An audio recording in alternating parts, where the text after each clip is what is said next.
This is the Voice of the Land podcast with your hosts, Kevin Arnold and Nick Paulus. What's going on, everybody? Welcome on in to another edition of the Voice of the Land podcast. This is Season 3, Episode 25, the July 4th edition of the Voice of the Land podcast. I am one of your hosts, Kevin Arnold. Alongside me, as always, my brother Nick Paulus, and our producer extraordinaire behind the proverbial glass, Peter Tellep. We are partnered with web streaming studio by LPV and NEO Sports Network. You can always find the podcast on all your favorite major podcast platforms, Google, Spotify, and Apple. Apple Podcast users, you can always hit us with those 5 stars, hit us with a review, tell us what you like, what do you want to hear more of, what maybe do you not want to hear more of on the podcast? Do you like our fun extra segments like we had last week? Do you want to see more of that? A YouTube exclusive? We may have other ways in which we can have that extra content coming to you very soon, and we will have more details on that as that comes about.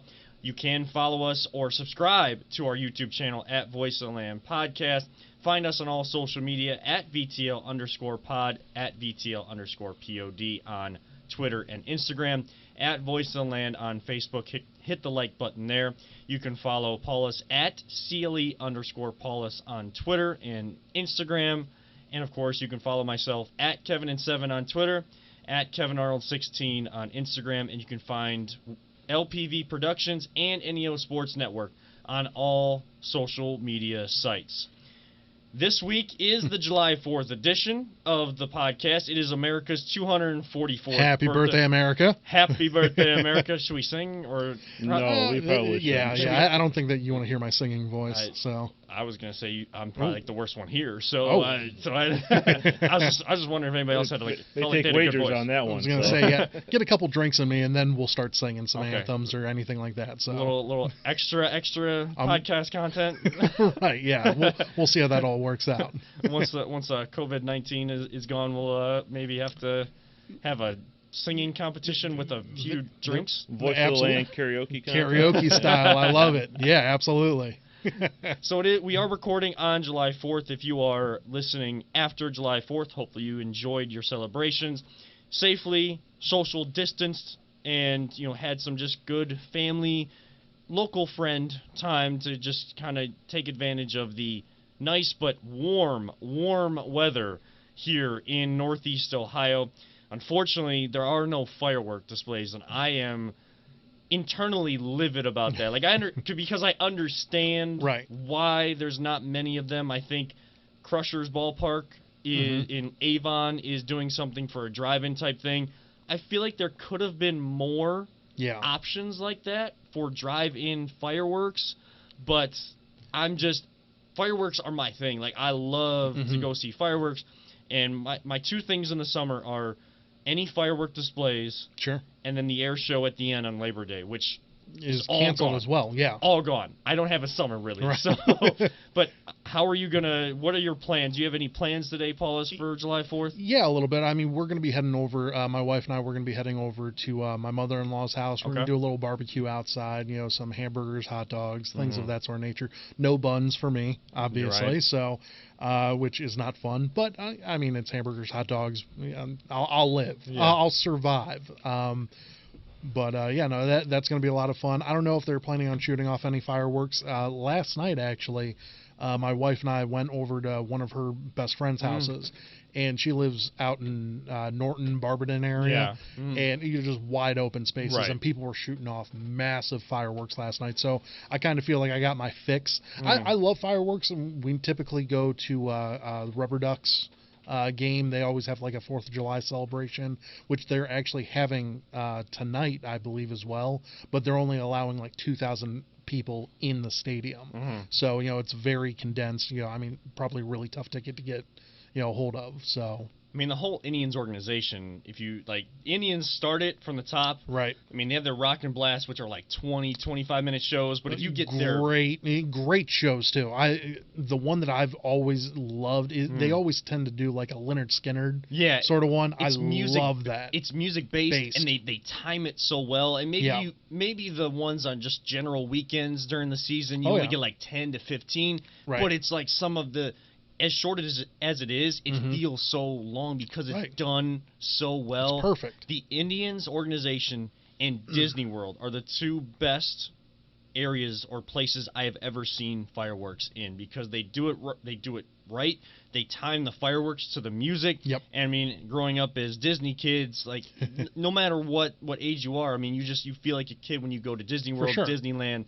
It's just all the music, whether it's new age or old school. Like there was the show I saw a couple years ago was Pixar, and like, like you have Lion King, but then you have like newer stuff like Frozen and all, like, so there's multi-generational Disney elements, and they got fireworks shooting off to those different eras of Disney animation, and it's just it's just such a sight to see. Yeah, so really missing fireworks. Peter, how are you guys? How's the family going to be celebrating July 4th this year? Oh, we're just going to be doing a cookout at home.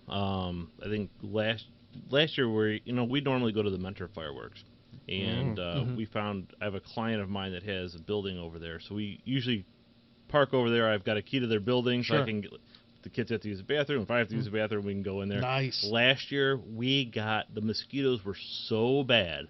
I think I had jeans on, and I was getting bitten through the jeans. They've gotten worse. Yeah, it was horrible, and so we have the new puppy. So there's plenty of fireworks being blown off around my neighborhood. Believe me. So yeah, how's the dog adjusting to that? He's nervous about it, but he's all right. Okay. Yeah, I mean, he freaks out. Rue, my dog, nothing phases Rue, and I love that about her. But she is the laziest dog on the face of the earth. I love her to death, but yeah, no, she's absolutely, like, she gets all riled up for a second, and then like passes out for like 12 hours. He hears him going off, and he's kind of like, "What's that?" It freaks him out a little bit. Okay, but we had. A long time ago, we had a basset hound, and we used to have to drug the dog. Oh, because same thing with like thunderstorms, and the problem is you give the dog, you get these pop-up thunderstorms in the summer. Sure. Oh yeah. And by the time, it's like, oh no, the thunderstorm, drug the dog. By the time the drugs kick in, the thunderstorm's gone, and the dog's just walking around. And if you think a basset hound is droopy looking anyway, one that's like on probably Quaaludes or something, it was just ridiculous. Drug the dog. Yeah. One thing I want to do, because I promised him I would, is Joseph wanted a shout out for his Joe Plays Online YouTube channel. Right. Yeah. Which honestly, he's kind of kicking our butts on subscribers here, so people need to like and subscribe our YouTube channel. There we go. Yeah. Because he's up to like 130 something now. Jeez. He wanted 100 by the end of the year, and he blew that away. One away. So for every subscription that you give to Joe's YouTube channel, with him already kind of doubling us up or more, sign up for 2 different accounts and give us 2 subscriptions. So every one you give to Joe, we get 2. There we go. He owes us a shout out. Really. That's right. Yeah, right. Absolutely. If he's got more subscribers, he should be like, hey, this is how this should work. To all my subscribers, you like sports? Go to my dad's. Now he's got to do that. So there we go. There you go. Shout out one, you got to give the shout out from the other end. That's right. That's right. 2-way reciprocal. Street. Yeah. Goes both ways. I guess tonight we're probably going to go to just go over to Grandpa's house. Again, just basic hot dogs, hamburgers on the grill. We don't really, we've never really done fireworks. I've never done sparklers in my life. Really? I think we had, like my dad always said, we have sparklers in the basement. My sister and I never saw them in our life. We never did sparklers in our life. And I recently went home with my girlfriend who's here, and shout out to her for being here, because I know she's hasn't been feeling well, but getting better. We're trying to get some answers right now, but we went home to Piedmont, Ohio, and her Uncle Freddie was shooting off fireworks for cousin Colt's 18th birthday party. Nice. And that was amazing that they live on this farm. They got so much space, so it's like the perfect place to do that at. Yeah. Then we have fireworks outside of our apartment in Wycliffe, and like there's like a little cul-de-sac on the street with the house is right next to the apartment building, and they're shooting off grade A fireworks. Like, it's cool to see, but it's like the way that the wind is kind of shifting, and the level and the style of fireworks. Like, when you see like suburb or just like at home type fireworks that you may be able to buy, and then the ones that and then Indians like the ones that like Indians or technicians or fire departments are supposed to be setting off at a safe distance in different communities. they got the ones like the Indians, the fire, like it's a little yeah, maybe it's great, but maybe not so much. Maybe save that for July 4th when everybody's kind of out, and you can kind of, maybe use the cul-de-sac and use that whole area and get like a whole block party going on, and just do that so it's away from the houses and not maybe causing a fire. Right. We used to go. Wycliffe used to have such great fireworks, and then they combined with Eastlake and Willowick and Willoughby to a certain extent at Classic Park. Yeah. So it wasn't even the Indians putting it on, so it was not a very good show. It was 10 minutes and not. It was like the 10-minute that's not very good. Wow. So we started going to Willoughby South, just up the road there. Sure. And they put on a 25-minute show that is much better. Much better. Yeah. I don't know, when they get the fireworks shows going back again with that new building that they have, and keeping the old high school building in Willoughby and at Willoughby South for Willoughby Middle School, using that old high school building as that. I don't know how much space they have now because there's the new YMCA building, and the old YMCA building is still standing there. I don't know how much space they have, so it'll be interesting to see once COVID-19 hopefully does go away, or we can get a vaccine so you can enjoy things like that again. It'll be interesting to see next year if they, on the 245th birthday, there we go. see if they can get a show going like that again. But hopefully you guys are enjoying your 4th, or enjoyed your 4th, depending on when you're listening to the podcast. Hopefully you enjoyed it safely, had a lot of good food, good times with other people as you were 6 feet apart as well. Today, speaking of the Indians, we do need to start the podcast by having a conversation of some of what could be breaking news coming soon. The Indians, after the Washington Redskins got some pressure put on them to change their name in this social justice reform type culture we are living in right now, as we should. The reform is definitely needed. Very much so. There is pressure from a lot of the big corporations, especially sponsors like FedEx, Nike, and PepsiCo, to change the name of the Washington Redskins. We know how firm Dan Snyder, the owner of the Washington Redskins, has been of the football. I'm going to kind of just start saying the football team in Washington, because we know that they need to change their name. We don't want to keep using that term. We know what their name is, and it's still branded by the NFL. Dan Snyder has been firm in saying that team was not going to change their name back in 2013, back in 2016. They came out with a statement earlier yesterday, after all this pressure, within the last 24 to 48 hours, that they are looking into it. Now, knowing Dan Snyder, how legitimate is that? There are, Ian Rappaport, Adam Schefter are saying that it is going to happen. It's Dan Snyder, so anything is possible. Right. But the next team in line there that a lot of people are going to go to, right here in Cleveland, Ohio, will be the Cleveland Indians. Chief Wahoo is already gone. Where you have the Block C, you have your USA right here. Block C going on there. And Chief Wahoo is already gone. That is kind of what some of the bigger protests, bigger protest of the Indians, and they made that change. Now they're having the conversations of possibly changing their name. When you saw that, do you think that should be the case? Should they change their name? And if so, do you have a name in mind of some of the old names that they've went through? Sure. Cleveland Buckeyes, Cleveland Spiders. Spiders. I believe the Buckeyes was that the Negro League? That was the Negro League when they wore a couple years ago. I think that they wore some throwback uniforms for the Cleveland Buckeyes. I saw pictures of Mike Clevenger in them, and they actually looked pretty good, actually. And I know it's the 100th year anniversary. If I could take my cap off with the, we would tip our cap, as a lot of people, tip the cap to the 100-year anniversary of the Negro League Baseball League as well. So the Cleveland Buckeyes, I think that they made... The Spiders, that was Cy Young and League Park. My girlfriend and I just visited League Park, and kind of how they've redone that. And just the one wall that's standing that's still used there. And they had the Buckeyes there. They had the football team there. Just should they change their name, and is there a name out there that you think that would suffice? First off, I want to go on record and just say that it's long overdue for the Washington team to change their name. It is essentially, a lot of people refer, it's technically the R word. Yes. So I mean, it's on equivalent with the N word, for black people is how I've, come to hear about this and everything like that. And it's been around forever.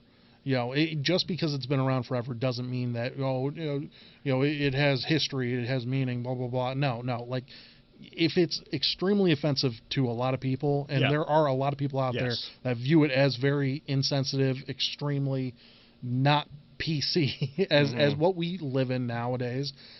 So yeah, I definitely believe that needs to be gone.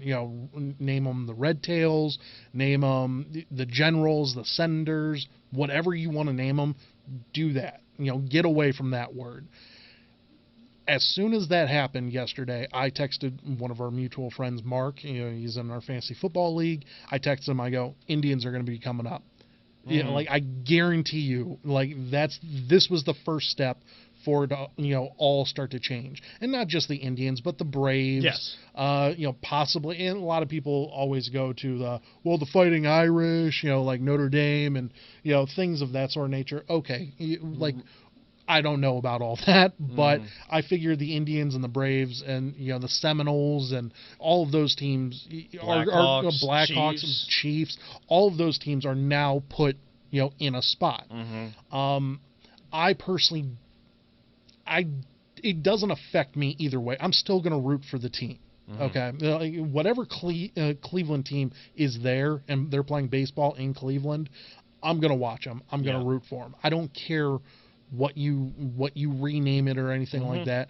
The Indians, it doesn't affect me personally, okay? But if it is majorly offensive to a certain sect of people, I think that it should be changed. Now, I don't know, on record, and once again, this is all right here, I don't know how offensive this name is for some people. If it is like a hate crime, as bad as that, as the Washington team, then it should be changed. It doesn't affect my everyday life, though. Right. So I'm not offended personally by it. Okay.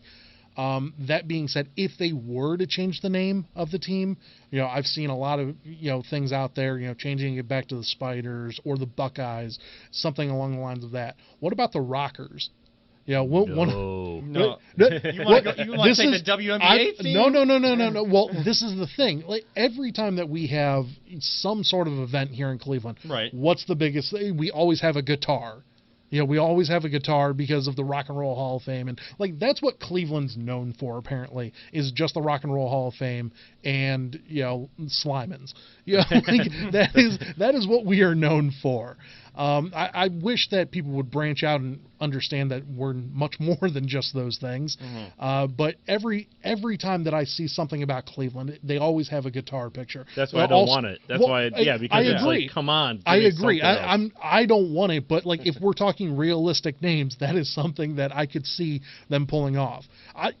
Wouldn't bother me if they did, the Spiders. I saw someone said the Guardians, which okay, I guess not bad. If you have like Star-Lord as your mascot, I'm totally fine with that. Or Rocket Raccoon, I'm cool with that too. But yeah, other than that, I mean, it doesn't affect my everyday life, so I'm not personally offended by it. However, if a majority of a certain section of people are offended by it, then it should be time to change the name. I don't know that personally, though. Right.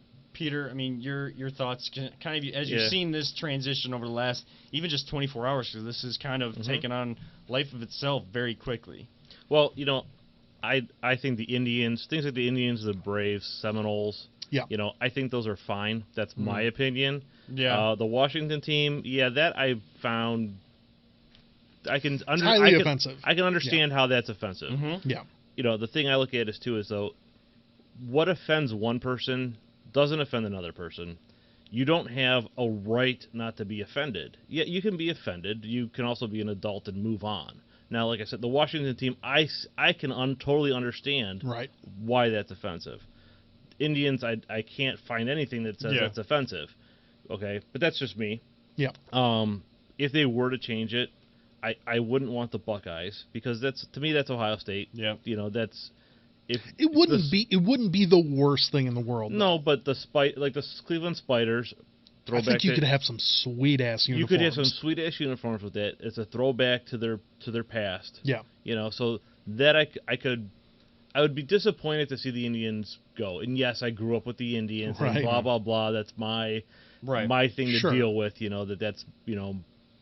But again, But we've seen name changes before. Just before the podcast, we were talking about Miami of Ohio changing from the R word to the Red Hawks. Yes. Yeah. And like I said, supposedly, and I don't know about this, allegedly the local tribe down there got money from sales when they had the old name and now they don't. But again, that could be urban legend. I don't know. That happened back in the 90s, I think, sometimes, or late 90s. So, and like I said, I get it. The Washington name, offensive. I told Kevin before the podcast, before you got here, Nick, that the Onion had a great article on that saying that the Washington's finally changing their name, that they're now going to be the DC. Right. So, and to not offend people. Yeah, calling themselves that Washington. would be a Dan Snyder move right there. Yes. Yeah, it would be. So. I mean, first of all, we kind of started the conversation by talking about what the team name is in Washington. And again, it's still their name, and they're still branded with the NFL that way. So we weren't using it to try to offend anyone. We've kind of switched to now just saying, referring it to it as the R word, because I heard a conversation on ESPN Radio yesterday on their national talk show, because they had some people filling in for Dan Le Batard, the Dan Le Batard show with Stu Gatz, Taylor Twellman, and Katie. It wasn't Katie Nolan. I can't remember her last name, but she was, had some great insight on there. I enjoyed listening to them while I was at work in between phone calls yesterday. Such a great conversation. But they started with this same conversation because the Indians hadn't put out their statement just yet. So it was strictly on Washington and their football team and the name change coming up. And they played a clip of someone of Native American descent speaking to some news organization, and the ones that are offended feel like it is the R word is their N-word. Right. And, that puts it into perspective, and if it really is like that, if a lot of the population feels like that, this should have been gone a long time ago. I thought when Chief Wahoo was taken away, I thought that was going to be kind of the domino effect to lead to name changes for other teams, or looking at decals or mascots or something like that with teams that do refer to that culture and to those names. Specifically, I thought the next step was pressure put on the football team in Washington, in our nation's capital. But it wasn't. Yep. Now, especially now with the social justice reform and the conversation and trying to get our country where it's supposed to be. Again, this is July 4th. This is our Independence Day. We fought for our freedom as a country. Freedoms that people are still fighting for. They don't feel like they have that freedom, that equality. And it's true that doesn't fully exist for everybody in this country. 100%, yeah.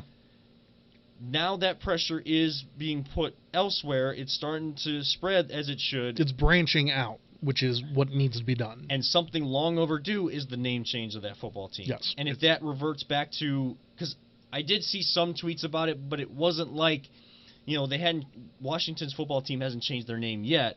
The pressure hadn't been put on the Indians yet. They are taking somewhat of a proactive stance in knowing that that's probably going to come. You'd like to see a statement from Kansas City, the Kansas City Chiefs, and Atlanta Braves. I'm not saying that I think that their names are or would be deemed offensive, but I can't speak on whether it does offend people or not. Well, that's where I said, what offends one person doesn't offend anyone else. What it's going to come down to is it's going to come down to the bottom line. It's going to come down the NFL, the NBA, they're businesses. Sure.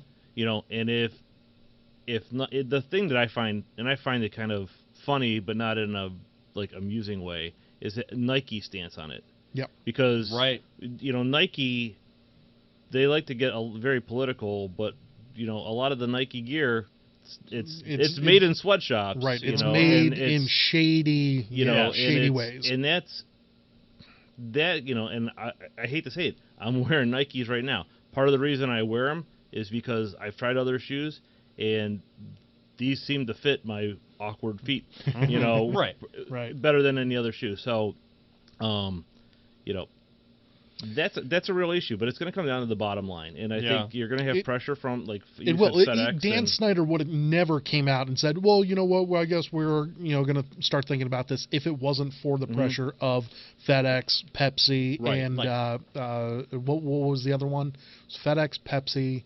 Well, Nike by and Nike, duh. But I mean, there's literally just talked about it. But there's other big corporations in connection with those companies that were putting pressure on them to put pressure, as being main sponsors, putting pressure on them to put pressure on Dan Snyder and the Washington organization to make a name change. And if the Indians have to do that as well, if they take that stance, that's fine. Now, jokingly, being the Cleveland Spiders, not a big bug fan. They're not bugs.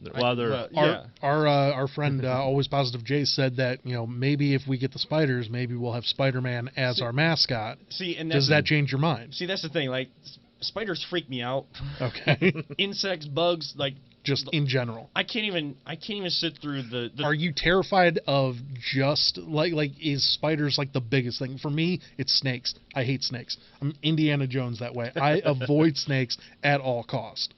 Spiders and bees. Bees? Okay. Bees, and then like the rest of the whole insect bug family is just like that whole sec right there. Yeah, speaking about Disney World. Sure. Like they have a 3D show inside the tree at Animal Kingdom that's like based on a bug's life. Yeah. And things come out at you or come down from the ceiling. I kid you not. First time being at Disney World, I was a sophomore in high school. Okay. And my buddy and I were both freaked out by this. We took our 3D glasses off. We had spiders coming down from the ceiling on us. We're in the back of the room freaking out. Go 10 years later to being like a counselor or a chaperone or whatever to help out with the same band trip for the Wycliffe High School swing band. Right. And I get like trash talked by a 3-year-old. I get trash talked by a 3-year-old because I was like, no, last time I was in there, like I'm gonna leave that alone. I gotta go meet my group. I gotta go meet my group. I gotta kids. go over there. I'm gonna look at the tree from the outside. You guys go inside. Right. I get trash talked by this 3-year-old, so I'm like, okay, I gotta step up. Like I can't let. Of course, you can't let some toddler make fun of you. For those that don't remember, I have been beaten by a 7-year-old in March Madness brackets before, so I'm like, all right, I'm not gonna get punked again by some young little kid, some damn little 3-year-old. So I go in and we sit front row. Okay. Oh my gosh, Still bad. Still bad. Okay. I'm a man. I'm 29. I don't care. I'll admit it. I can't do it. Yeah. If you want to make fun of me, reach out to me, at me on Twitter, at me on it. I don't care. Like, at me. It's just we all have our own thing. Yeah. We got our own thing. So jokingly being the Spiders, but on a more serious note, I feel like that name, if they were to change, it would hold more reverence for me. It would hold more like weight for me, and I would accept that more because I've grown up knowing just the Cleveland Indians. Sure. And my grandfather, who taught me the game of baseball, and my Aunt Mary, who kind of took on that fandom as well in the family on my mom's side. I've gone to games with them. I've sat there with my grandpa on Sundays watching baseball, learn the nuances of the sport. Sure. Yeah, I never played, but I still love the game, and I've missed baseball so much this summer. Sure. And the Indians hold such a special place in my heart for that kind of connection that I've talked about so many times. And the Cleveland Spiders, and just visiting actually Cy Young's grave a few weeks ago in Peoria, Ohio, and kind of sending the picture to my grandfather, and he was excited about it. He was kind of cool to see that and everything. And and Cy Young playing at League Park and being here in Cleveland. And being a Cleveland Spider like that, just visiting League Park, it just all seems to be coming full circle to all that.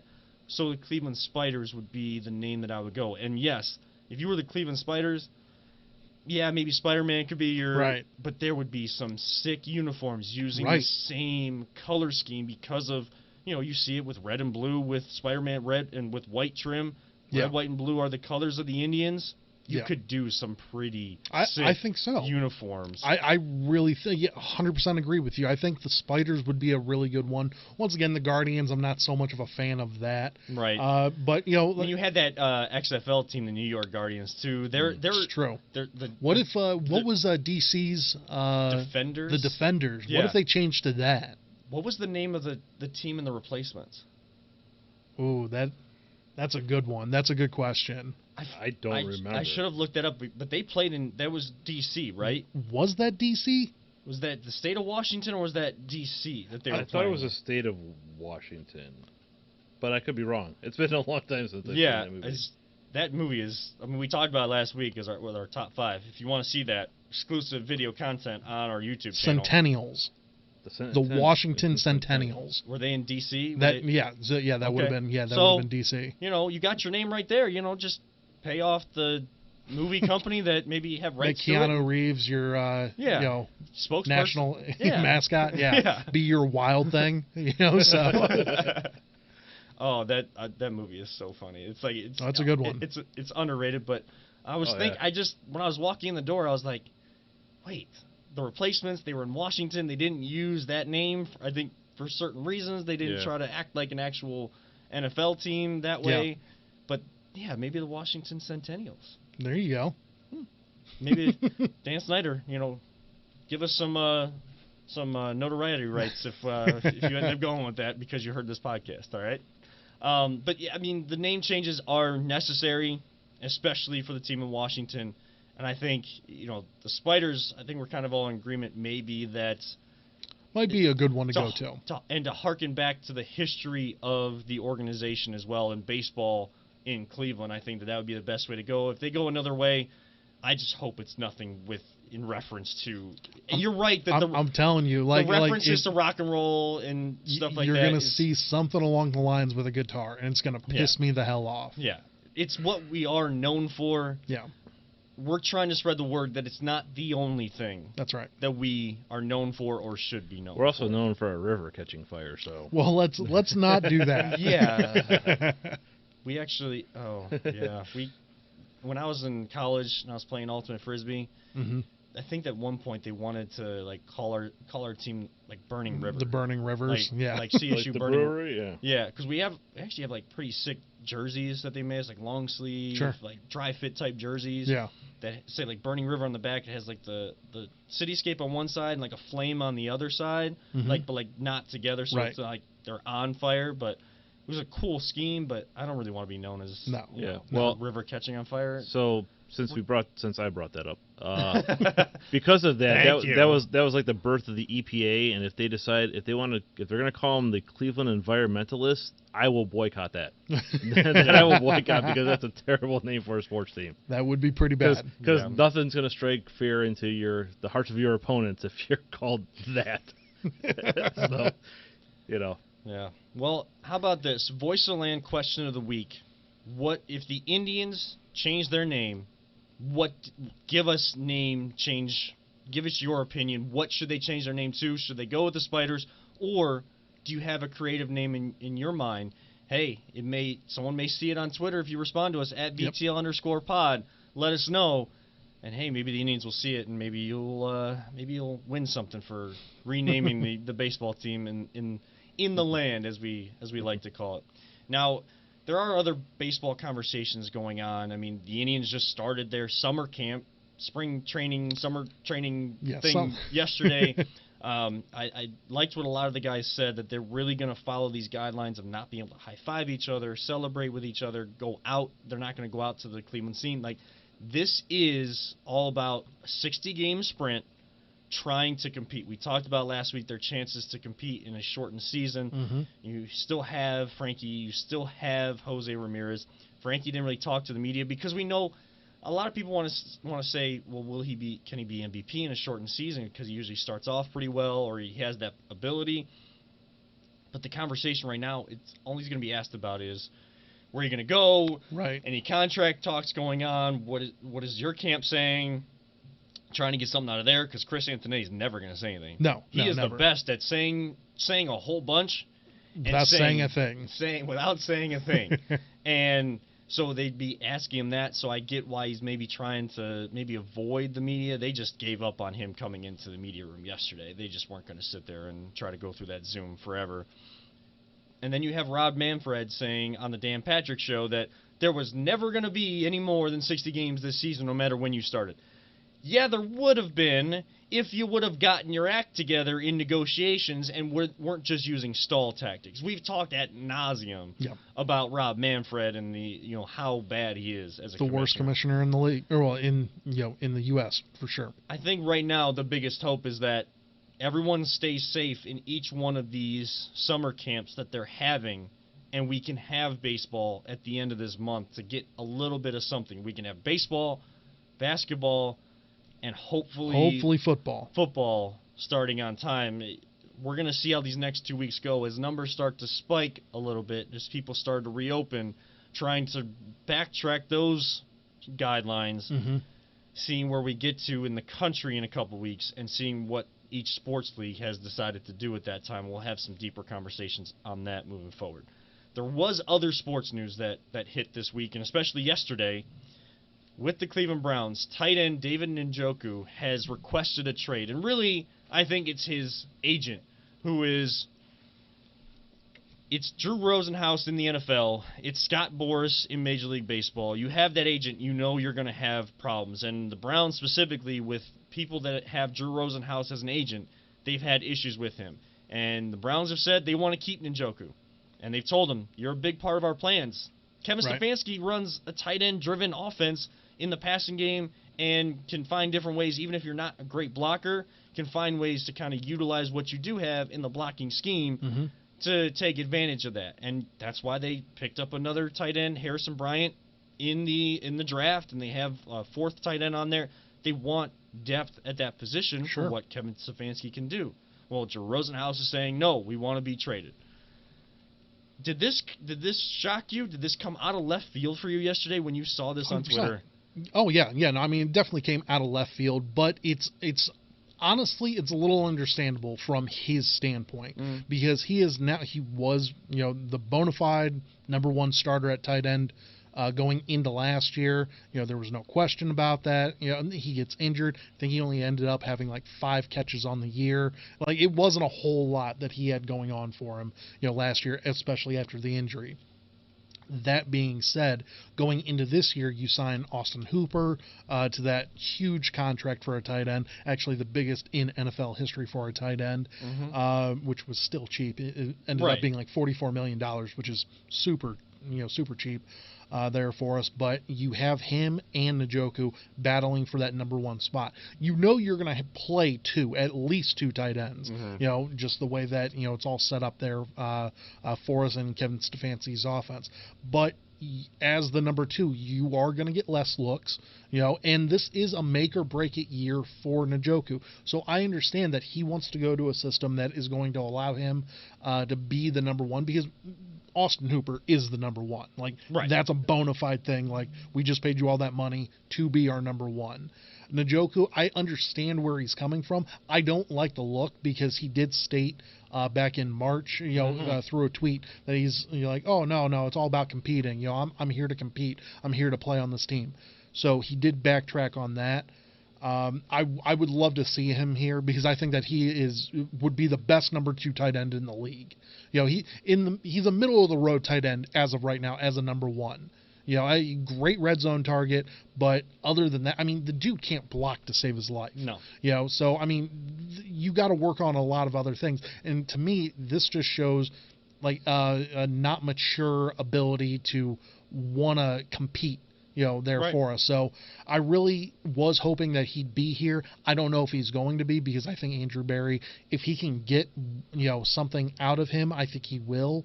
Yeah, at best, you're probably going to get a mid-round pick, for Njoku as of right now. Best 5th round. Right. One of those, I don't know if he, would be as high as a 3rd, but you're hoping him be a trading piece. But for me personally, I want Yannick Ngakoue. I want that I've seen dude that going around Twitter a lot. So bad down in Jacksonville. The dude's been, here for 4 years. He hasn't had a year under 8 sacks. Match him up with Miles and Olivier Vernon, that defensive line and Sheldon Richardson would be amazing. And I would love to see that, and just the rotation alone would be awesome. But you'd end up having to pay a good amount for him, down the road. So here's what's interesting about that whole conversation with Yannick Ngakoue, defensive end down in Jacksonville, and David Njoku. Field Yates of ESPN wrote an article 1 week ago that just had, with no information, nothing, no sort of breaking news or any sort of inkling that certain trades are going to happen. He just put together 5 fantasy trades or imaginary trades that he would love to see, and thinks that it would be great for both teams that are involved in each one of these 5 trades. Number 1 on that list a week ago was, because Yannick Ngakoue wants to be out of Jacksonville, it was more so based on that. And he wants to get out bad. Right. It was a trade for him to Cleveland for David Njoku and a second-round pick in 2021. Again, no information based on this. It was just because in pure quarantine, speculation, right? In quarantine, trying to make news, just trying to have some fun, trying to keep your mind off of everything else that's going on, just to try to have a fun sports article out there.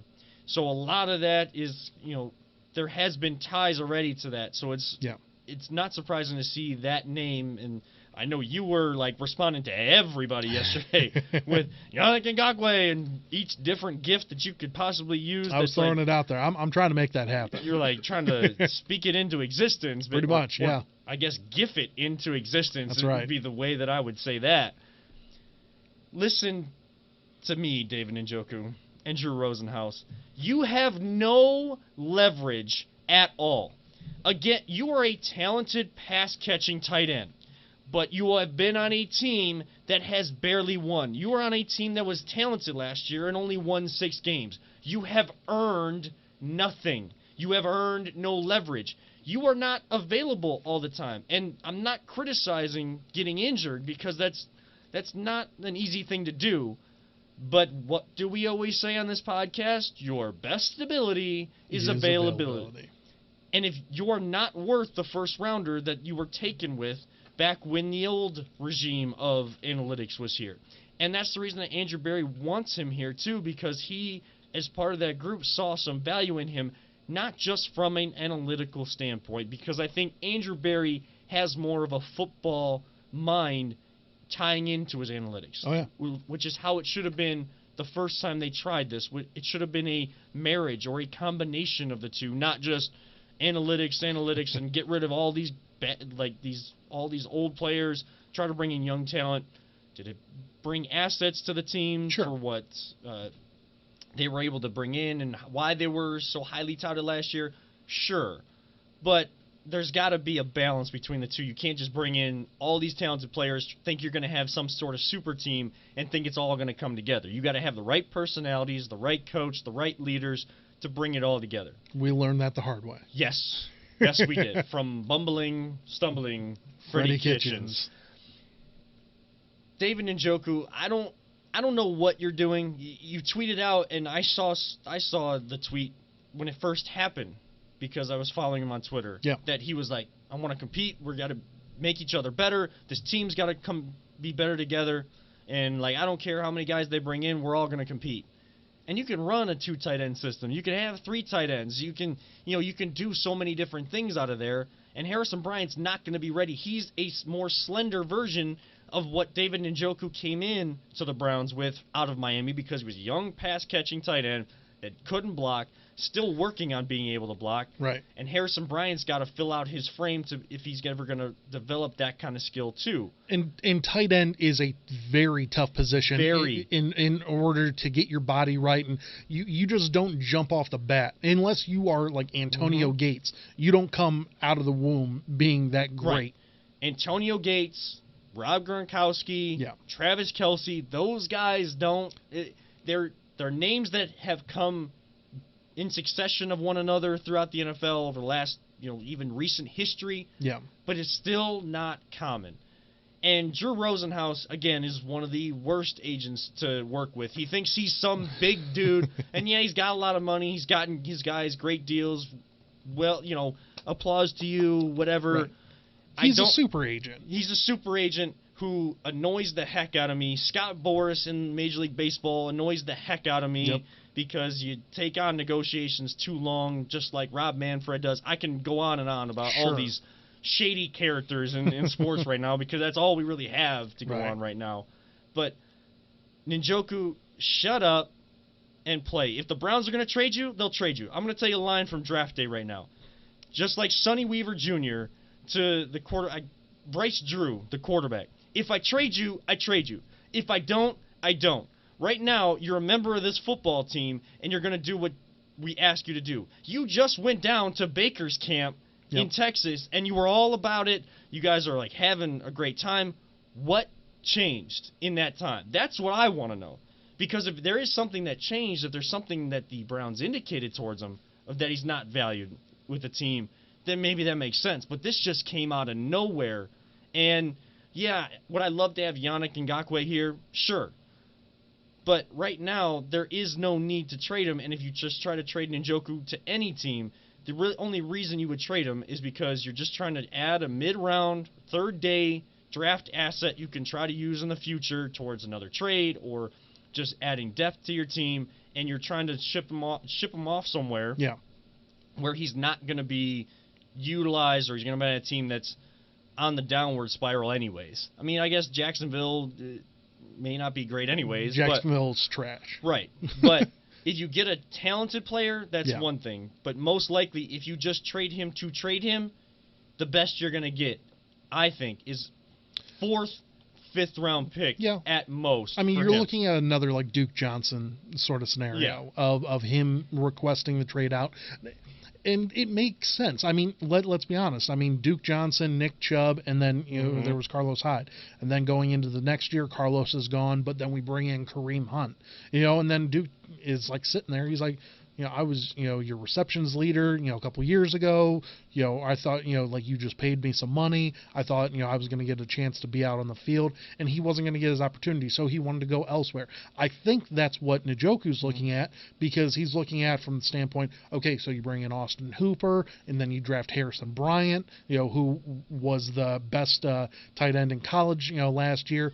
Where does that leave me? Are you looking at making me the third option? Which I think Njoku's mindset is that. But it would make more sense if he did that closer to the draft. Of course. This is why I'm... in the middle of nowhere in July 2nd or 3rd, comes out of left field. And this is why I'm not drinking the Kool-Aid that the Browns are trying to put out there. Do I think that they have put themselves in a better position to succeed with the structure they have in place? Sure. Yeah. But I am not going to drink the Kool-Aid as much as I have allowed myself to do in the past and as much as people want to do now. I don't have to be positive, happy-go-lucky on Twitter. We've tried that before. Right. But I don't have to be, I'm not going to be negative about it either. I think that they have made the right steps, but you still have to see it in between the white lines on the field. And if he's going to say, I'm going to compete with people on Twitter, he's just going to speak these words. Sure. That's why Baker hasn't said anything. That's why these guys aren't talking, because they know their words aren't going to matter for this team. So shut up and play. If you get traded, you get traded. Right. If not, you play on this team and you compete and you show why you think you're so worth the first-round pick you were picked out of the University of Miami, the U that has sucked for the last 20 years since the 80s. I understand where you're coming from whenever it gets to this, but this is a business. And if he understands that he's not going to be utilized in his best business-like way because he needs catches. Then he's overthinking his value then. He's overthinking what... Probably, but everyone overthinks their value. Everyone thinks that they're the greatest thing since sliced bread. But again, you can't just start thinking that now when you're I get saying it in July, but it's better that he's doing it now than, let's say, September 11th. Okay, that's all well and good. I'm not saying that this is like, the best case scenario or the worst case, but I'm saying like he's doing it right now. And that's all well and good to do it before the season would start, before you even can get into a training camp. Right. That's all well and good, so there's not this kind of stuff going on if they need to get rid of them before that to try to build the right culture. That's fine. But if you're going to say that now versus when everything the reasons that you may be thinking you're not being valued by the team because they picked up Austin Hooper and they drafted a guy back in April. 2-3 months later, and I'll correct my statement. The University of Miami hasn't been good since the early 2000s when Ohio State ended up beating them. It's been 20 years. But it's still been 20 years. It's still. I wasn't going to correct you on that. Yeah, they've sucked since Ohio State took them down. The 80s was their hotbed. It was kind of like their 80s and 90s. Their attitude era. If I were to draw WWE comparisons, their attitude era. But the 2000s, they were still pretty good until Ohio State kind of knocked them off the pedestal at that time. But if you're going to say that now, and your reasons are because they picked up Austin Hooper and they picked up Harrison Bryant, and back then when they did all that and people are trying to come at you saying, oh, do you want to be traded? Do you want to be at the top tier tight end somewhere else because they're bringing these guys in? Let's be fair though. I am going to come out here and say that he did make that comment back in March. I believe it was right after Hooper came here. But then they did proceed to draft a tight end in the fourth. It's the fourth round. Right. But he was technically the best tight end. He won I believe the John Mackey Award last year. But also in college. But also understand the coach that you just brought in and what he has been good at within his offense and who he adheres to. He adheres to a running game that the Browns have. And he adheres to a tight end game that you have. And if you think that you are the top guy, then go out there and show it. And then you have a rookie that is going to be depth. Austin Hooper just adds more value to this team. This is my thing, though. Whenever it comes to Njoku, he's looking at his long-term future. Right. I think and he hasn't been on the field long-term. Fair enough. But he has been here for a couple of years, so he understands the NFL and the way that the game is played. Yeah. Okay, especially off the field.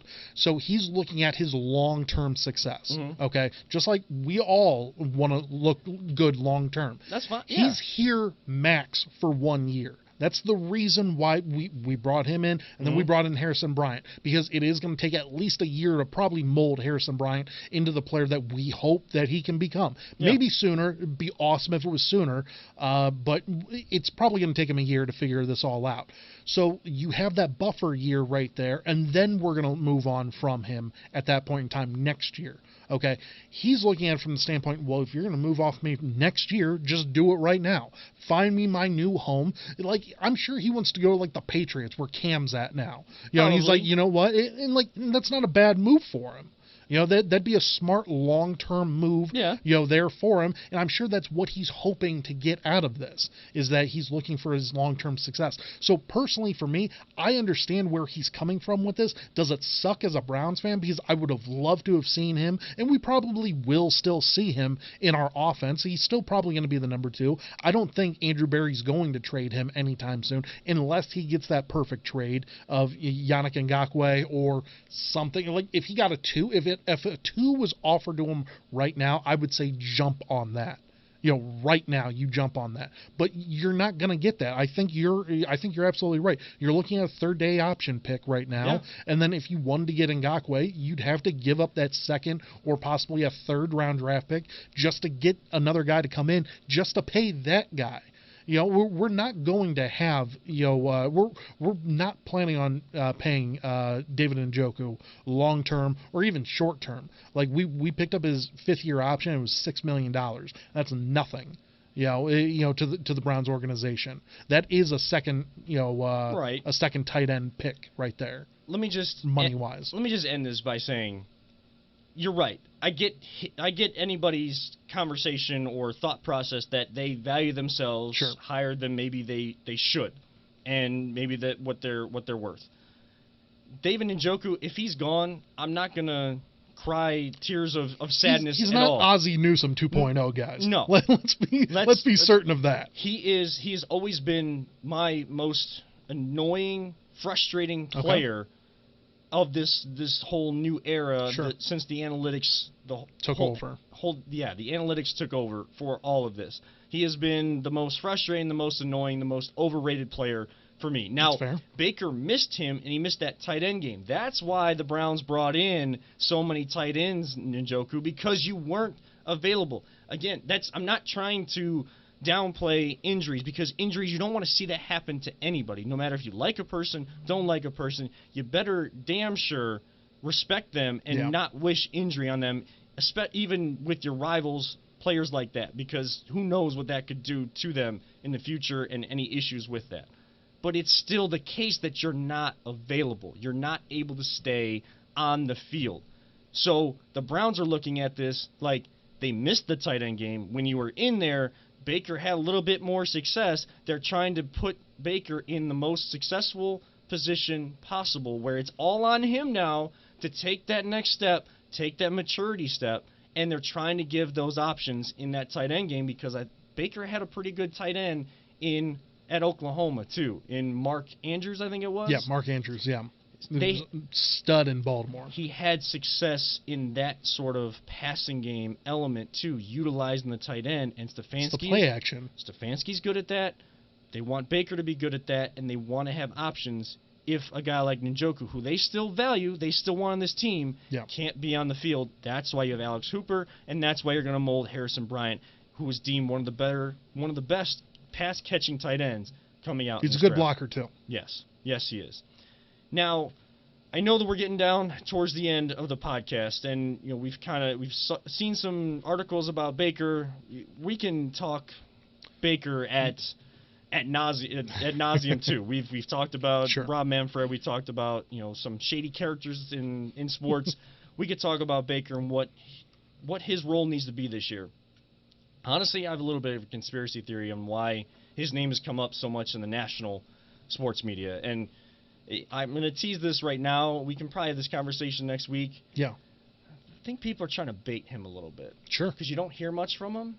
There might be a little baiting action going on. We may have to dive into that a little bit next week, a little bit of a tease for next week. But I know we're going to kind of end the podcast, as we normally do, with a fun topic. And, Paulus, I'm going to turn it over to you, because we saw our friends of show, Emmett Golden, Gerard Cherry, Matt Fontana. They do their top 5 at 5 on the next level on 850 ESPN Cleveland each week. And one that really caught your eye this week, that you kind of wanted to have you wanted to extend the topic, because you only had 280 characters to respond to them with. Yeah. And I know you wanted to dive into it more. Top 5 or just top pet peeves, things that really grind. I guess grind your gears is one of their segments as well. Now I'm just taking everything from the next level. I'm sorry, Emmett. I'm sorry, Gerard. Sorry, Matt. I'm pretty sure that was from Family Guy. Well, yes. that too. Yes. Yeah. You know what really grinds my gears? People of the 19th, people of the 18th. Why don't you get with the program? Family Guy's awesome. Oh yeah, no, it's fantastic. We ended up seeing that on there for us. His pet peeves list there for us, and so shout out Next Level. Absolutely, Emmett, not stealing. We're just borrowing. Emmett, Gerard, Matt, we love you guys. Yeah, and so thankful to have us there for us. But yeah, the pet peeves there for us. And I'm gonna go 5 to 1. Now I don't know if you guys have lists but I think that we can all agree that these are some bigger pet peeves. Number 5. Slow drivers in the fast lane. Like we all understand the left lane, the far left lane, like that is you're going to go a little above that speed limit. It's a passing lane. It is a passing lane. Right. Yes, because you're supposed to pass to the left, not to the right. So if it's like 60, 65 and you're going 70 plus, like that's where you're at. Right. But if you are at the speed limit or below, you're going to piss me off. I actually we saw someone doing that on 90. And I think that my whole family was with me. And they were going slow, and a cop pulls up behind them. Yep. Flips the lights on. They start pulling over. Cop goes back. He did it just to get him out of the way because people were getting frustrated. And that's the thing. I mean, everyone knows that. Right. Number 4, double dippers. If you are a double dipper, if you have your own container or whatever chip dip, whatever you want, that's how I am. I'm okay with that because I'm Joey and I don't share food. Right. So I have to have my own dipping sauce or my own salsa so I can double dip or have my own bowl. And my wife and I, we talked about this. We went out for wings the other night, and she had her own stuff. She's like, "Oh, you gonna rip on me if I have double?" I was like, "No, I'm not gonna rip on you. I understand if it's your own stuff, but if there's a community bowl and I see you double dip, that is disgusting." Don't be a George Costanza. That's right. Yes. That's right. So double dippers is number 4. Not saying bless you after sneezing. it just rubs me the wrong way. It doesn't. It's not a church thing. It's nothing like that. It's just a courtesy, like hey, bless you. You don't need to say good Gesundheit. You can say just say something. You don't need the 3 words, just the 2. Yeah, bless you. Just bless you. If you want to add the 3rd word and you're about that, fine. But if you want to say bless them, I'm okay with that too. Cleveland, do it. Achoo. Bless them. Totally fine with that as well. Number 2, talking, and honestly, like, this should be my number 1, but number 2, talking or asking questions during a movie. I think we've all been around somebody that, you? Is it you? It's me. Is it you? Yes, it's me. My wife knows, like we're sitting there, like every once in a while she'll say something, I'll just like give her this glance of like come on. Let me qualify this though. Okay, let's see if it works. It's movies like Star Wars and Avengers, like Marvel movies, where it's like they throw that curveball at you, or like that shocking moment, like when the portals open up in Endgame. Like I react because like it just comes out of me that I react. So I'm not asking questions. Right. I may be asking like, oh my gosh, what just happened? What? No way. I'm okay with people going like gasps or something like that during a movie. I might go a little further just because I can't hold it in. Like, it's just, I've been waiting for so long, and I see the opening night. Some people can. You don't have to stand up in the middle of a movie and start doing a round of applause. Oh, no, I don't do that. I've seen that happen. Okay. People have done that to me, and I don't go that far. Hate it. Yeah. But, and then But I'll take onus. That's part of it. It's me. I'm a pet peeve of yours. It's anything during a movie, essentially. Like if you're answering text, like I turn off my phone. I step into a place, and I go see a movie or whatever. I turn off my phone. I'm not texting. Yeah. I'm not doing anything like that. But there's a lot of rude people out there that are just like do, and like I see the light. Like, stop that. Yeah. Quit that. Number 1 though. Sorry, guys. It's fine. I'll allow it. Sorry. But number 1, sending food back at a restaurant. Really?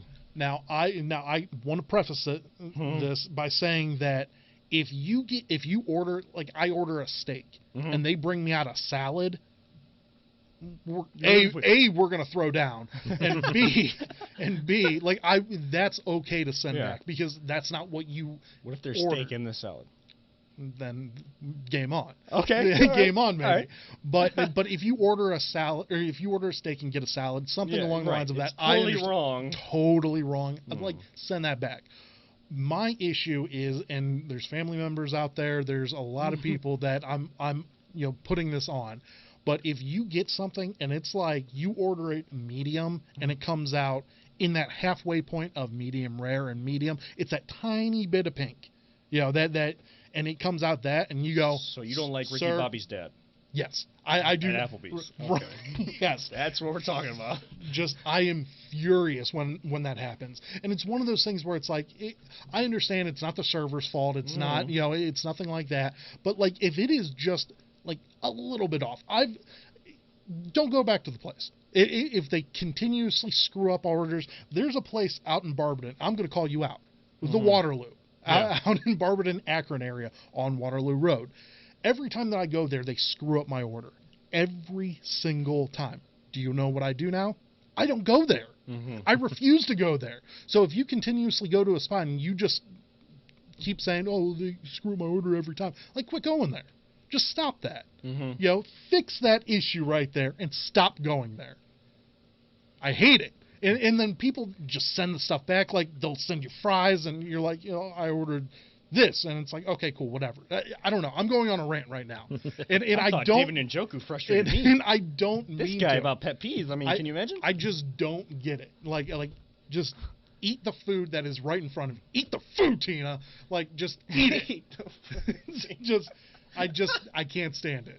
So that's me though. Peter, do you have a top 5 or just a couple? I've got a top 5. Okay. They're not in any particular order, and one of them is people who can't merge, because I find it's so frustrating. You're going up the ramp to get on the freeway, and the person in front of you stops.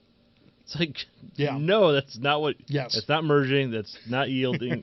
Come on. People texting and driving, and I see that so much, and it's one of those things where, I'm following someone and I'm like, they're drifting this way, they're drifting that way, and it's like, oh, you pass them, oh, they're on their phone. Yep. You know, and I get it. Sometimes you're looking at there's map directions. That's why you have Bluetooth. Sure. You know. My wife, and I don't mean to call her out now. She doesn't text, but she has the Apple Watch, so she'll do the the talk to text sort of stuff. I'll talk on the phone in the car, but I have hands free. Yeah. Okay. You know, and I'm always looking around. I tell him, Jacob's going to be driving in a few years, and I'm like, you need to pay attention to everyone else on the road because, as good a driver as you might be, there's a lot of bad people out there that aren't very good at all. And you gotta expect the guy over there just all of a sudden veer in front of you because expect the unexpected because he might. People who flick cigarette butts out of their car window. Okay. Oh my God! A friend of mine told me this story. He's now a cop somewhere. He saw this woman flick a cigarette butt out the window. He pulled up next to her. He rolled down his window. He says, "Excuse me," and I guess she's like, "Oh yeah," and he's like, "Do you have ashtrays in there?" "Yeah." "Why don't you use them?" And I'm like, I wish more people would. I have friends that smoke. And most of them use like an empty pop can, thing, which is cool. But it just totally grinds my gears when I just see them flick that cigarette butt out the window. Like, oh, it's not littering. It's just screw it. Noisy motorcycles, particularly like we have a couple on our street. Like I don't mind them during the day, but late at night it's annoying. Yeah. Sure. But when they're so noisy that they have to have their music cranked so loud that not only do you have the super loud motorcycle, you have their choice of music blasting, and you can hear it. Your car windows are rolled up, and you can still hear like everything that they're playing. Well, we spent last Sunday downtown, and there was a guy that was like, he just kept driving around on this almost looked like a trike type motorcycle. Yeah. And he had the music blasting, and it was like this loud I know exactly what you mean. Yeah, we saw guys last night on the what they call the crotch rockets or like those speedster type motorcycles. Yeah. And this dude is like cutting.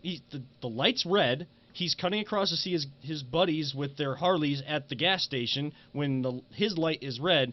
Then he goes and he has to go pop a wheelie to put on for these girls that are at the gas station. Because that's what we have to do. Then comes back and cuts me off as I'm trying to pull out of the gas station. I almost hit him. Mm-hmm. My girlfriend kind of wanted me to, but I'm not going to do that. not going to do that. But I honked at him. I may have used a hand gesture. Vehicular manslaughter. Gave him the one finger salute. Did you maybe? Maybe. Yeah, something I can't do on this podcast because I'm being recorded right now. But yeah, I mean, it's just I get what you mean. Oh yeah. And so then number 5, like I said, these are in no particular order, but you made a good point about that with the motorcycles, the crotch rockets, because I almost hit one on 271. He went between me and a dump truck, like a huge dump truck. He just like right between us. It's like if I would have like drifted a little bit, I would have knocked him right underneath that thing. And it scared the crap out of me too when he came flying past me. And those bigger trucks can drift, like not because it's a bad driver. Oh, but wind! Like the wind. Yeah. So, anyways, the last one is people who talk on their cell phone on speakerphone in public. Like you're in a public place and they're just me. Oh man, that's me.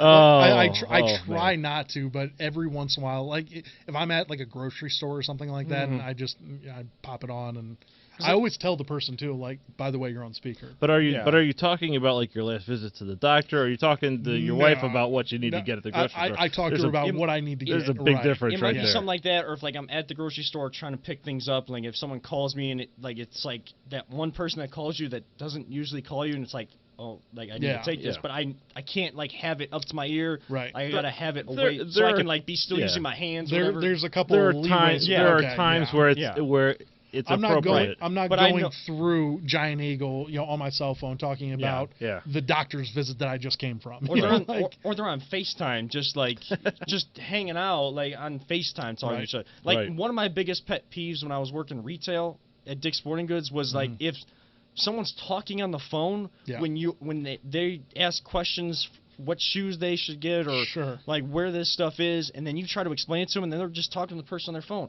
If they're at the register and you're trying to get the payment from them, you're trying to, answer questions for them. They ask a question, and they get upset when you don't answer them.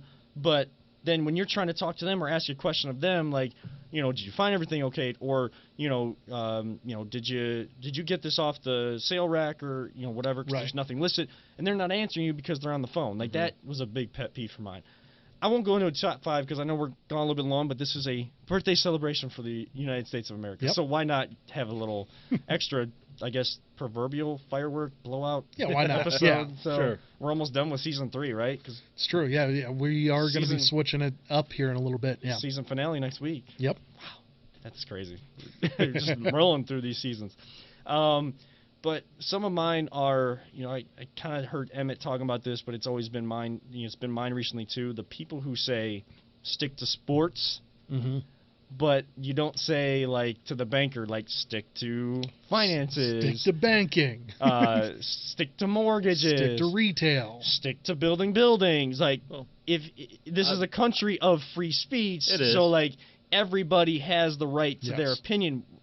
If it's an opinion that should have been based on fact and they don't have fact going with that either, there's a pet peeve there. But everyone has the right to their opinion, and you can't tell someone that talks about sports that they can't have political opinions as well, because we all vote. You can't tell someone that works in construction that they can't have opinions about sports just because they're building buildings and never played sports in their life. But if I went into the bank and my banker started talking to me about politics, I'd probably be like, stick to the banking, all right? There's certain times for certain conversations, right. But just like, just to say in general that a person that plays sports or talks about sports can also be interested in the theater or in drama and like have opinions of like what was a good show, was you're right. Was The Lion King on Broadway as good as the movie, like talking about other cultural and political or even scientific type things. I guess an extension of that is when people talk and they don't know what they're talking about. It was kind of the extension off of that, like people in Florida saying that they know the science about wearing a mask and why they're not going to wear it. That's right. And someone said that they aren't, just like they don't wear underwear, they're not going to wear a mask, or like, and this is like all science, and the doctors don't know what they're talking about. I think the doctor went to school longer than you did, even though you may have gotten your higher education. The doctor went longer, so maybe not try to say like you're actually saying fact. If it's an opinion, you don't want to wear a mask, you don't want to do this, or you don't agree with what this person said, that's fine. But if you're going to say, I know the science, you as a doctor, you as a scientist that went to school for that don't know it. You need to go back to school. You need to, There's a good chance that doctors wearing underwear too, so. Yeah. I guess that makes them like null and void, right? If you wear underwear. That's right. Or someone like we've heard people that they try to talk about sports that don't really know what they're talking about. You've had those conversations with. That'd be me. There's a reason why, as one of the hosts, I don't let our producer extraordinaire join in the conversation all the time. We may not ask his opinion all the time. No, I'm just kidding. He knows what I know I know that there's things I don't know, and I'm fine with that. He stays in his lane over there. That's right. I try to. And I don't know. I really was thinking about like other pet peeves. I mean, you guys have brought up so many of them. I mean, it's the people that don't know how it's the little things because whenever I was making this list, it wasn't like immediate, like boom, boom, boom, boom. I had to think about it. I'm like, what pisses me off? Right. Yeah. And it takes a second because I'm, normally pretty chill and, there's nothing there. This conversation though, and I retweeted Emmett, right after I sent that tweet, my wife and we started talking about all of our pet peeves. Against each other. And you just get so that conversation was a little fun. You just get into and you just hear something and you get like it's just like a conversation starter, and that's why they do such a great job there, and there's so many guys on 92.3 that do a great job because you hear that they do such a great job of starting a conversation than you have with so many other people. My favorite thing though was whenever I was talking to my wife about that, I was like, well, what sort of pet peeves do you have against me? And she's like, oh no, not really anything. And then literally like a light bulb went off, and she was just like, well, you don't do the dishes whenever I ask you to. I'm like, I do them on time, and she's like, yeah, like days later. Like little things like that. Yeah, like one of my girlfriend's pet peeves while she's here is that I don't close the cupboards all the time when I open things up and I pull things out. Is that so? Like last night for dinner, I opened up all the stuff to get all the stuff ready to cook some tacos or our version of homemade burritos last night, and I didn't close all the cupboards, and she was walking in, could have hit her head. So, I neglect some things, and that's totally fine if she's gonna call me out. And those are little pet peeves. You know what? One of my big ones is because I was thinking, and there's things that affect me that I don't know are a pet peeve until they happen. Yeah. One of mine, and this is probably gonna deter some people, but the people on Twitter who get a lot of followers because people think they're funny, and they just have like all this like dumb content, and they're really not funny. Yeah. Like, if you think you're funny and you have to like say, "Oh, I'm so funny, and this is why I make these videos," when people come back at you and they criticize you for things. Sure. If you got to say that, you're probably not funny. Yeah. Just a little hit, guys. There's a lot of people out there on Twitter like that, though. Oh yeah, Twitter's full of it. Beyond full of it. There was so much good to what Twitter was. Twitter's almost like a pet peeve of mine, honestly. Just like in general, like social media, social media in general, like what it was supposed to be, and like you see the good moments of what it's intended for. I have a lot more of it being destroyed. I have a love-hate relationship with Twitter, but like I absolutely love it because mine goes it hate is love. Mine goes that order. It's instant news, and I'm not much of a news person, but like whenever it comes to transactions between players or anything like that, I'm like, I love that about Twitter. But then there's the other accounts that are out there that just aren't good, or like the haters out there, the Twitter trolls that don't have a picture of themselves. They have like some like. I actually got called out for being an obese sheep the other day. So by who? By some Twitter just describe like the Twitter content, like the avatar and like the name. Well, the Twitter troll there. Did you see like the random like Browns decal, or just like a funny picture, no, and then like Browns going 0-16 or Browns going 16-0, like that type of name in their account? Like it was Kevin Durant's burner account that's really not his burner account. I'll pull it up right now. Yeah, so it was actually on our video that we had the other day that I made out there for it. Spend your July 4th, with the founding fathers, intended, grilling, drinking, and listening to the voice of the land. And and then I described what we were going to be talking about, and then my trainer actually goes, "Don't forget to do your training session." I was like, "Yeah, absolutely. I like it." And this one guy, Long John Silver. Oh, God. His sounds like a real winner, Long John Silver. Right. His Twitter profile picture is a dude in a hoodie, but like you can't see the face. So like. Oh, like the anonymous. The anonymous. Okay, super cool. 42 followers. So yeah, pretty awesome dude. But he's like, the obese sheep in the video isn't lifting. Why do you follow that crap? It's good times. Good times, bro. But yeah, no, and it's one of those things where it's like you just ignore it, and you just move on. But it is one of those things where it's like, dude, like, do you not have a life? Like, what sort of life? What sort of life are you living? Whenever it comes down and stuff like that, and it doesn't bother me. It doesn't like, oh my God, I'm gonna go cry. Like, no. But it is one of those things where it's like, dude, get a life. Yeah, like be better. Be a better person than being some douchebag that you don't want to associate your name to it. You're a Twitter troll, bro. Yeah. You suck. That's like a big basis for my. Oh yeah. Like, and they have like less than 50 followers. And yet over like 100,000 tweets. Oh yeah. Because they're just tweeting all day long. They're just trying to get all this content up there. They're trying to be that next funny one that gets their social media 15 minutes of fame that just goes on way, way too long. But we'll leave it there. We've kind of all gotten a little heated or frustrated there with the pet peeves. We're going to let it go there. We need to all calm down. It's hot outside. We're going to try to enjoy our July 4th weekend. Hopefully you guys enjoyed or are enjoying that, depending on when you're listening to this podcast. Had a lot of fun doing this one. It is a jam-packed episode, an extended episode, but that is going to wrap it up for Season 3, Episode 25. Again, happy birthday to the United States of America, wearing my special United States soccer jersey. Got to represent the soccer, and he's got his Indians hat there.